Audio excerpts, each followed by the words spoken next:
सर्वांना स्वातंत्र्य दिनाच्या शुभेच्छा. माझे नाव विश्वजित कदम. आज मी आपणासमोर दोन शब्द सांगणार आहे. ते तुम्ही शांतपणे ऐकून घ्यावे ही माझी नम्र विनंती.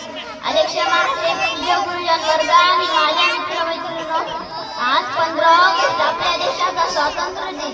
15 ऑगस्ट 1947 रोजी भारत ब्रिटिशांच्या गुलामगिरीतून स्वतंत्र झाला होता. महात्मा गांधी, सुभाषचंद्र बोस, पंडित नेहरू यासारख्या अनेक नेत्यांनी आपल्याला स्वातंत्र्य मिळवून देण्यासाठी आपल्या प्राणाची आहुती दिली. हा दिवस आपल्याला सैनिकांचा बलिदान आठवण करून देतो. त्या सर्व स्वातंत्र्य सैनिकांमुळे आज आपण आपल्या देशात मुक्त स्वातंत्र्यानंतर आपल्या देशाने विज्ञान व तंत्रज्ञान इत्यादी खेळ इत्यादी सर्व आज भारताकडे स्वतःचा अणुसाठा आहे. भारत महासत्तेच्या दिशेने वाटचाल करीत आहे. तरीही आज भारतासमोर महागाई, भ्रष्टाचार, गरिबी यासारख्या अनेक समस्या असून या समस्यांचे उच्चाटन पूर्ण झाल्याशिवाय देश सुखी, संपन्न व प्रगत होणार नाही.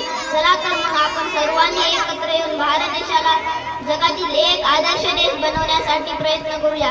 शेवट मला म्हणावेसे वाटते की तिरंगा आमचा ध्वज उंच उंच फडकवू, प्राणप्रमाणे लढवून आम्ही शान याची वाढवू. धन्यवाद.